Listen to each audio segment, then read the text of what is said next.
So ಹೇಳಿ, ವಿಜಯಲಕ್ಷ್ಮಿ ಯಾರು? Vijayalakshmi ಕೋ-ಫೌಂಡರ್ of Nirvana. Okay. ಶರತ್ ಮತ್ತೆ ನಾವಿಬ್ರು ಸೇರ್ಕೊಂಡು ಮಾಡಿರೋದು. ಸಣ್ಣಲ್ಲಿಂದ ನಾನು ಏನು ನಿರ್ವಾಣದಲ್ಲಿ ಏನು ಕಲಿಸ್ತೀನಿ ಅಥವಾ ಸ್ವಂತ ಪ್ರಾಕ್ಟೀಸ್ ಮಾಡೋದನ್ನೇ ಕಲಿಸೋದು ಮೋಸ್ಟ್ಲಿ. ಅದು ಎಲ್ಲದಕ್ಕೂ ನಮ್ಮದು ಗುರುಕುಲದ ಬ್ಯಾಕ್ಗ್ರೌಂಡ್, ಗುರುಕುಲದಲ್ಲಿ ಕಲ್ತಿದ್ದು ಸಣ್ಣಲ್ಲಿಂದ. ನಮ್ಮದು ಸ್ಕೂಲಿಂಗ್ ಬಂದ್ಬಿಟ್ಟು ಗುರುಕುಲದಲ್ಲಿ ಆಗಿದ್ದು, 5th to 10th standard. Gurukul education system ಅಂದರೆ it has very less to do with mainstream education ಏನಿದೆ ಅದು ಕಂಪ್ಲೀಟ್ಲಿ ಟ್ರೆಡಿಷನಲ್. ಅಲ್ಲಿ ವೇದ, ಯೋಗ, ಕೃಷಿ, ವಿಜ್ಞಾನ, ಕಲಾಕೌಶಲ ಇವೆಲ್ಲದನ್ನು ಆ 6 years ಅಲ್ಲಿ ಹೇಳ್ಕೊಡೋದು. ಮತ್ತು ಡಿಫ್ರೆಂಟ್ ಲ್ಯಾಂಗ್ವೇಜಸ್ಸು ಅಷ್ಟೇ, ಸಂಸ್ಕೃತ, ಕನ್ನಡ ಅಂತೂ ನಮ್ದು ಇದ್ದಿದ್ದೆ, ಇಂಗ್ಲೀಷು, ಹಿಂದಿ, ಇದ್ರದ್ದೆಲ್ಲ ಅಲ್ಲಿ ಲ್ಯಾಂಗ್ವೇಜ್ಗೂ ಒಂದು ಶೆಡ್ಯೂಲ್ ಅಂತ ಇರ್ತಿತ್ತು. ಆ ಥರದ್ದೊಂದು ಎನ್ವೈರನ್ಮೆಂಟಲ್ಲಿ ಬೆಳೆದಿರೋದು. ಎಲ್ಲಿ ಗುರುಕುಲ ಇದ್ದಿದ್ದು? ಇದು ಬಂಟ್ವಾಳ, ಇವಾಗಲೂ ನಡೀತಾ ಇದೆ. ಹೆಣ್ಮಕ್ಳಿಗಷ್ಟೇ RSS ಸಪೋರ್ಟೆಡ್ 3 ಗುರುಕುಲಗಳಿದ್ದಾವೆ.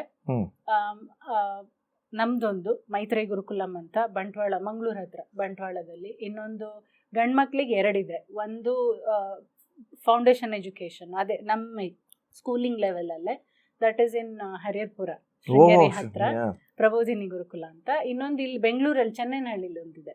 ಸೂಪರ್, ಅದು ಗೊತ್ತು. ನಾನು ITC ಕ್ಯಾಂಪ್ ಅಲ್ಲೇ ಮಾಡ್ಕೊಂಡಿದ್ದೆ.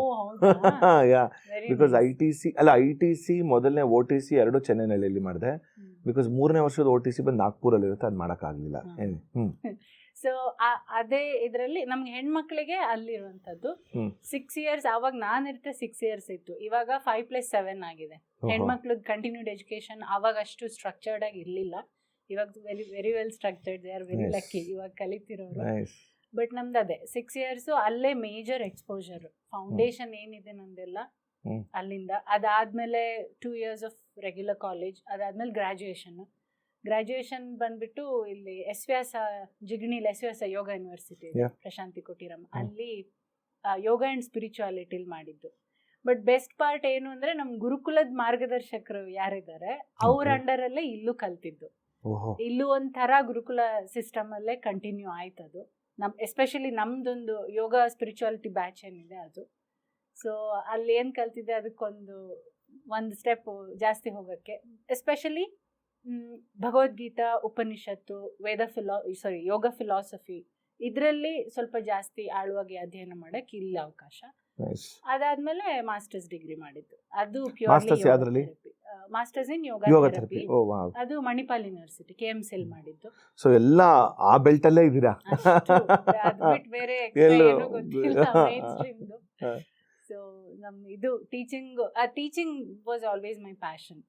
ಏನ್ ಕಲ್ತಿದ್ದೀನಿ ಅದು ಯಾವ್ದು ಆಹಾ ಮೂಮೆಂಟ್ ಏನ್ ಬರುತ್ತೆ ಕಲಿಯೋ ಟೈಮಲ್ಲಿ, I think that has always driven me to go towards teaching. ಇದು ಬೇರೆಯವ್ರಿಗೆ ಹೇಳ್ಬೇಕು ಅಂತ.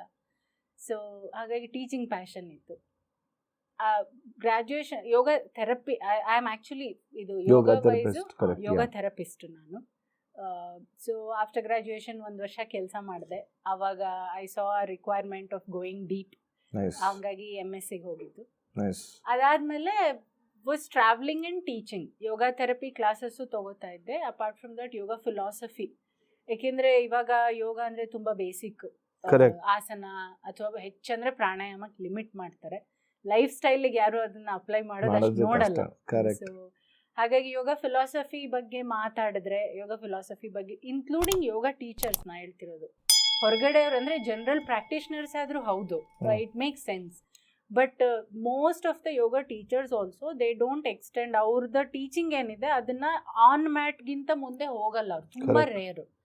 ತುಂಬ ಥಾಟ್ಫುಲ್ ಆಗಿರೋ ಟೀಚರ್ಸ್ ಮಾತ್ರ ಯೋಗನ ಆಫ್ ಮ್ಯಾಟ್ ಹೇಗೆ ಮಾಡಬೇಕು ಅಂತ ಅವ್ರ ಸ್ಟೂಡೆಂಟ್ಸನ್ನು ಪುಷ್ ಮಾಡ್ತಾರೆ.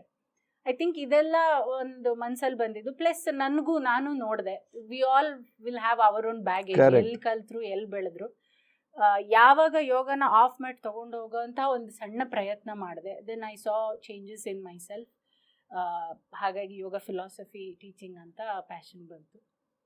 ಅದಾದಮೇಲೆ ಅದೇ travelling, and we can talk about how Nirvana started. But ಇಷ್ಟು ಮಧ್ಯದಲ್ಲಿ ಈ ಒಂದು ಸೌತ್ ಕ್ಯಾನ್ರಾ ಅನ್ಬೋದಲ್ಲ, ಕರೆಕ್ಟ್ ಅಲ್ಲ? ಅಲ್ಲಿಂದ ಬೆಂಗಳೂರಿಗೆ ಯಾವಾಗ ಬಂದಿದ್ದು? ನಂದು ಫಸ್ಟ್ ಅದೇ ಗ್ರಾಜುಯೇಷನ್ಗೆ ಇಲ್ಲಿ ಬಂದಿದ್ದೆ. 3 years ಜಿಗಣಿಲಿದ್ವಿ. Okay Prashanti correct. ಪ್ರಶಾಂತಲ್ಲಿ ಇದ್ದಿದ್ದು. And then 1 year of work ಯಲಹಂಕದ ಹತ್ರ ಒಂದು ಆಯುರ್ವೇದ ಹಾಸ್ಪಿಟಲ್ ಇದೆ, ಅಲ್ಲಿ 1 ವರ್ಷ ಯೋಗ ಥೆರಪಿಸ್ಟ್ ಆಗಿ ಕೆಲಸ ಮಾಡಿದ್ದೆ. So this is how much I knew Bengaluru. ಅದಾದಮೇಲೆ I think after post graduation ವಾಪಸ್ ಬೆಂಗಳೂರಿಗೆ ಬಂದಿದ್ದು, ಶರತ್ ಅವ್ರನ್ನ ಮೀಟ್ ಆಗಿದ್ದು ಇಲ್ಲೇ. ಕೆಲ್ಸಕ್ಕೆ ಬಂದೆ, ಮೇನ್ ಆಗಿ ಕೆಲ್ಸಕ್ಕೆ ಬಂದಿದ್ದು. But for some personal reason ಕೆಲಸ ಕಂಟಿನ್ಯೂ ಆಗಿಲ್ಲ. And then I took up good that it didn't happen. Very true. ಆಗೋದೆಲ್ಲ ಒಳ್ಳೇದಕ್ಕೆ ಅಂತ ಎಲ್ಲ ಆಗಿ ಮುಗಿದ್ಮೇಲೆ ಗೊತ್ತಾಗುತ್ತೆ ಆಗೋದೆಲ್ಲ ಒಳ್ಳೇದಕ್ಕೆ. No, we always believe now we want to do something. ನಾನು ಮೊನ್ನೆ ಯಾರಿಗೋ ಹೇಳ್ತಾ ಇದ್ದೆ, ಸ್ಕೂಲಲ್ಲಿ ನಿಜವಾಗ್ಲೂ ನಾವೇನು ಅನ್ಕೊಂತೀವಿ ಅನ್ನೋದನ್ನ out of 10 people I don't know how many people will be able to really do that ಅಂತ. Yeah, I know. It's not just able to, ಬೆಳೆದಂಗೆ ಚೇಂಜ್ ಆಗುತ್ತೆ. ಬಿಕಾಸ್ ಸ್ಕೂಲಲ್ಲಿ ಒಂದು 10 ಜನ ಪಕ್ಕ ನಿಲ್ಸಿ ಕ್ಯೂ ಅಲ್ಲಿ ಡಾಕ್ಟರ್ ಇಂಜಿನಿಯರ್ ಪೈಲಟ್ ಅಂತೆಲ್ಲ ಹೇಳ್ತೀವಿ. ಸೊ ಆಫ್ಟರ್ ಒಂದು 25 ವರ್ಷ ಆದ್ಮೇಲೆ ಏನ್ ಮಾಡ್ತಿದ್ಯಾ ಗುರು ಅಂತ ಒಬ್ಬೊಬ್ಬ ಒಂದೊಂದು ಇರ್ತಾನೆ ದಿಕ್ಕಲ್ಲಿ ಅಂತಂದ್ರೆ, ಅಫ್ಕೋರ್ಸ್ ಅದರಲ್ಲಿ ಒಬ್ಬ ಮಾತ್ರ will be like very sure yes I want to be a doctor ಅಂತಂದ್ಬಿಟ್ಟು ಹಿಲ್ ಬಿ ಪರ್ಸ್ಯೂಯಿಂಗ್ ದಟ್ ಡಾಕ್ಟರ್ನ ನೋಡ್ಕೊಂಡು ಮಾಡ್ತಾನೆ ಇರ್ತಾನೆ. ಇದೇ ರೀತಿ ಇನ್ನಷ್ಟು ವಿಷಯಗಳನ್ನ ತಿಳ್ಕೊಬೇಕು ಅಂತಂದ್ರೆ ಗೋಲ್ಡ್ ಕ್ಲಾಸ್ ವಿತ್ ಮಯೂರ ಅಂತ ಮೇನ್ ಚಾನಲ್ ಇದೆ, ಅಲ್ಲಿ ಹೋಗಿ ಪೂರಾ ವಿಡಿಯೋನ ನೀವು ನೋಡಬಹುದು. ಸೊ ಮಿಸ್ ಮಾಡಿದಿರಾ ಲೈಕ್ ಮಾಡಿ, ಸಬ್ಸ್ಕ್ರೈಬ್ ಮಾಡಿ, ಇಷ್ಟ ಆದರೆ ಶೇರ್ ಕೂಡ ಮಾಡಿ.